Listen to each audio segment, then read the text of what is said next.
itu ya, Usil mau nanya-nanya yang batik itu kan, ada batik sutra yang harganya bisa sampai jutaan gitu kan. Ibu saya yang ini aja, cuma iseng nanya, Mbak itu yang batik yang itu harganya berapa gitu, yang nunjuk ke batik sutra itu, batik sutra tulis ya, itu kan mahal banget. Langsung mbaknya tuh bilangnya bukan yang jawab harganya, tapi langsung bilang, wah itu mahal banget deh bu, kayak itu. Udah anggapannya bahwa dia nggak akan mampu, beliau nggak mampu beli gitu. Sejak saat itu ibu saya langsung impresi, wah ini penjaga tokonya nggak sopan banget. Akhirnya ibu saya agak marah, padahal kan waktu itu emang nggak bawa dompet, tapi kayak ATM dompet itu kan, ATM sama uang itu dimasukin ke saku aja kan. Kalau zaman sekarang kan bayar sesuatu pakai ATM kan bisa juga kan. Nah, wah ini juga ada pengalaman Mbak Lala ya, pernah diusir karena pakai sandal jepit ya. Mungkin ya beberapa hal ya, memang bagaimanapun manusia selalu akan melihat dari fisik, ciri-ciri fisik gitu ya. Jadi yang gendernya, usianya juga lebih senang mana penjaga tokonya mas-mas ganteng, wes udah mas-mas ganteng masih muda lagi, atau udah sepuh, udah tua, mbah-mbah kayak gitu.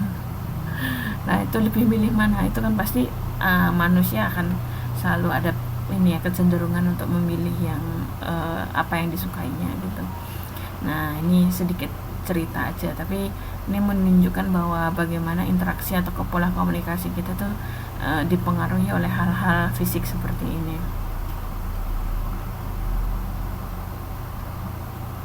Terus Mbak Alin, malu kalau ganteng nggak bisa nawar malahan. Wah ini taktik berarti ya, supaya nggak pada nawarnya murah-murah banget. Akhirnya ini yang disuruh jaga yang ganteng-ganteng. Ya ini jadi ini ya, hal-hal sehari-hari yang kita lihat ya. Nah ini ternyata dibahas juga di sosiologi gitu. Percakapan juga ya, percakapan. Nah di sini sebutannya percakapan itu juga akan berpengaruh. Misalnya kalau kita baru ketemu orang dan orangnya ya kita nggak tahu dia latar belakangnya gimana, udah lihat dari sisi fisiknya, usianya kira-kira perkiraannya berapa, terus penampilannya gimana, kan kadang juga kita nggak bisa menilai ya. Tapi kalau ketika sudah berdiskusi sedikit aja, bercakap-cakap, kita bisa tahu nih latar belakang orang ini seperti apa, dan itu nanti akan berpengaruh pada cara ngomong gitu.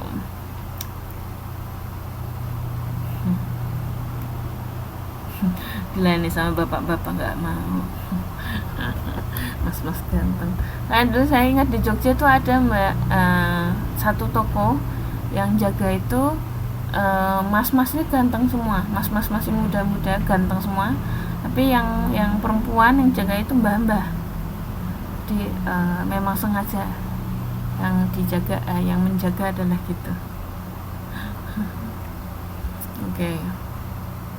Lanjut lagi ya. Nah ini faktor interaksi sosial ya, imitasi, sugesti. Kalau imitasi itu kan tahu ya, imitasi niru gitu, dari cara meniru. Jadi kadangkala kalau misalnya kita, ini sudah pernah dibahas ya, tapi sedikit ngulang aja. Kalau misalnya kita ngefans sama seseorang gitu kan, atau pernah nonton apa, terus jadi pengen niru, atau pernah lihat apa jadi pengen niru, gaya busananya, gaya bicaranya, sikapnya, tingkah laku, segala macam ya. Kalau saya dulu yang paling ingat itu yang dulu pernah rame itu siapa, Cinta Laura itu ya, cara ngomongnya Cinta Laura yang becek, naik ojek gitu. Dia baru aja lulus ya, cum laude. Nah ini banyak orang-orang pokoknya ada tokoh-tokoh, orang-orang yang ditokohkan kemudian ditiru. Nah kalau sugesti ini lebih pada pengaruh ya, bagaimana mempengaruhi pemikiran orang gitu ya. Nah kan kadang kalau kita kan sering dihadapkan dengan berbagai macam pilihan nih kan ya, jadi suka bingung. Maka dari itu kalau bingung suka nanya kan, curhat sama teman-temannya. Terus orang yang biasanya dimintain masukan atau teman yang kita curcolin itu kan biasanya orang yang kita percaya kan, dan kita anggap punya kemampuan dan bisa membantu permasalahan kita. Nah, proses seperti ini tuh bisa memberikan pengaruh kepada orang yang tadi yang curcol itu. Kan kadang suka teman-teman sering curcol ke siapa ya? Kalau curcol kemudian kadang seberapa besar pengaruhnya dia ketika dalam kebingungan tersebut. Saya pribadi pun juga gitu kan, ketika mau melakukan sesuatu gitu ya, saya bingung, saya tanya sama teman saya anggap percaya, kemudian saya pikir-pikir ini boleh juga nih masukannya. Nah itu saya mikir ya udah, nggak usah mikir terlalu panjang gitu ya, saya udah oke deh, boleh deh, saya setuju. Itu bisa jadi masukan. Nah itu disebut sebagai sugesti. Nah contoh sugesti yang paling mudah adalah iklan. Iklan ini kan pengaruhnya luar biasa ya, besar ya, buat konsumen untuk beli barang, padahal memang belum tentu membutuhkan. Contohnya ada yang suka belanja di toko serba ada gitu yang gede banget, hypermart gitulah, atau di Taiwan mungkin Costco, terus apalagi itu Carrefour gitu ya, yang suka ada promo. Ibu-ibu nih kebiasaan saya juga termasuk golongan ibu-ibu ya, kalau ngeliat kadang kan udah punya list barang yang mau dibeli gitu kan, list barang yang mau dibeli, tapi ketika melihat ada diskon, atau beli satu gratis satu, beli dua gratis berapa, nah itu iklan kayak gitu tuh berpengaruh banget buat saya. Itu mensugesti gitu. Ada juga kalau misalnya di iklan di TV itu juga gitu kan, misalnya ada artis siapa, wah kelihatannya ayu, misalnya iklan pemutih, kemudian artis yang itu putih, wah jadi pengen beli juga supaya putih. Padahal sebenarnya pada dasarnya kan yang bintang iklannya memang sudah pada dasarnya putih gitu. Jadi memang namanya iklan itu luar biasa ya untuk mensugesti. Jadi jangan terlalu gampang tertarik pada iklan kalau memang nggak butuh gitu, nggak butuh untuk membelinya gitu. Lihat diskon ya, diskon itu juga kadang ya, saya memang ada beberapa barang yang itu sangat benar-benar murah gitu ya. Ada juga barang yang mungkin dinaikin dulu harganya berapa, kemudian baru diskon. Ada juga yang gitu, yang macam-macam. Tapi memang pada dasarnya diskon itu salah satu bentuk sugesti yang paling efektif gitu ya. Maksudnya di konteksnya dalam iklan gitu. Terus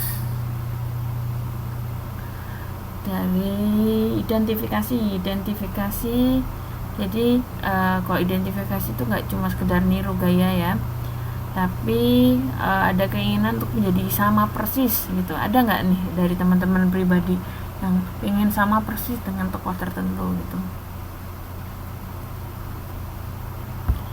Nah ini konteksnya bukan berarti dari sisi masalah fisik aja ya, tapi mungkin lebih kayak pemikirannya, pandangan-pandangan, sikapnya. Itu ada nggak yang kalian idolakan gitu? Jadi saya sangat setuju sekali, kemudian setiap pendapat-pendapat kita itu sangat mencerminkan itu. Kalau saya pribadi ada beberapa tokoh yang misalnya saya anggap itu memang patut ditiru gitu ya, dan pingin sama dalam hal, wah nih orang berhasil nih, kemudian saya pengen juga berhasil kayak itu. Nah, saya tiru cara-caranya, cara pandangnya, terus kemudian gimana caranya dia bisa bisa sampai sukses itu gimana. Nah itu istilahnya gaulnya mungkin ngepo gitu ya, mengkepo, pengen tahu kayak apa dan kita lakukan hal yang serupa gitu. Cara pandangnya juga jadi nggak cuma sekedar mengimitasi ya, meniru, tapi juga udah benar-benar menerapkan gitu ya, untuk benar-benar sama. Oke. Orang Korea banyak yang sama karena operasi plastik. Iya, dagunya dikecilin, matanya dibesarin, hidungnya mancung. Oke. Terus simpati. Nah, simpati ini ya, kita merasa seolah-olah kondisi kita sama dengan orang yang bernasib malang atau bernasib sedih gitu ya. Nah, itu nanti akan menimbulkan dorongan ini ya, simpati untuk memahami, bekerja sama dengan pihak lain tanpa memandang status sosialnya. Nah, itu bentuk-bentuk simpati ya. Kalau misalnya kalau kita ketika setiap ada bencana alam itu dengan mudahnya ya gitu ya, lebih mudah tergerak dalam memberi bantuan gitu ya, simpati. Oke. Terus bentuk interaksi sosial ya, ada namanya keteraturan sosial, konflik, ini juga ada pernah dibahas. Kemudian proses asosiatif keteraturan sosial. Nah, ini selanjutnya ada Pak Suryono Sukanto menjelaskan bentuk-bentuk kerjasama ya. Jadi kalau masih ingat, kerjasama itu adalah salah satu bentuk ini ya, bagaimana masyarakat yang satu dengan atau manusia yang satu dengan manusia lainnya itu melakukan satu aktivitas, dan ketika mereka bekerja sama dan benar-benar bagus itu ya, itu bisa menciptakan suatu keteraturan sosial. Nah, ini contoh-contohnya ada bargaining gitu ya. Bargaining itu untuk perjanjian menukar, gitu. Bargain, tukar menukar antar orang maupun organisasi. Kemudian ada cooptation, itu proses penerimaan unsur baru dalam kepemimpinan atau pelaksanaan politik dalam suatu organisasi. Kemudian coalition. Nah, ini koalisi ya, kemarin seperti ditanyakan, itu kombinasi dua organisasi atau lebih punya tujuan yang sama. Ini apalagi lagi rame, mulai rame lagi nih, saya ngeliat timeline dulu udah udah agak-agak mulai banyak lah kayak gitu ya, terkait dengan capres cawapres itu, koalisi. Nah, ini teman-teman akan sering mendengar kata ini. Koalisi itu kombinasi gitu ya, dua organisasi atau lebih gitu.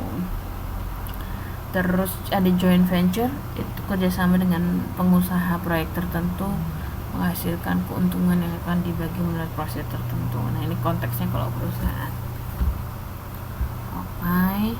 Nah, interaksi sosial ini ada macam-macam, ada asimilasi, akomodasi, segala macam. Tapi ini saya sangat tertarik memang khususnya tuh untuk asimilasi ya. Mungkin ini bisa membantu teman-teman dalam pengerjaan tugas tadi, yang tugas kelompok gitu ya. Bisa teman-teman sampaikan apakah orang Indonesia yang ada di Taiwan itu sudah terasimilasi atau belum gitu. Ini mungkin bisa dikatakan malah lebih pertanyaan ya, apakah sudah bisa membaur dengan masyarakat Taiwan atau belum. Nah, ini faktor-faktornya ya untuk penentu apakah dia ini apa nih, saya belum baca atas-atasnya. Manuver apa Bu? Oh, manuver. Oh iya Mbak, sorry, maaf, baru lihat. Manuver itu artinya apa ya, kalau bahasa di balapan mobil, manuver itu artinya pergerakan gitu ya Mbak ya, geraknya kesana sininya itu gimana, belokan-belokannya itu bagaimana. Jadi kalau konteksnya di politik, manuver itu adalah dia akan melakukan tindakan-tindakan yang mungkin tidak bisa diperhitungkan gitu ya.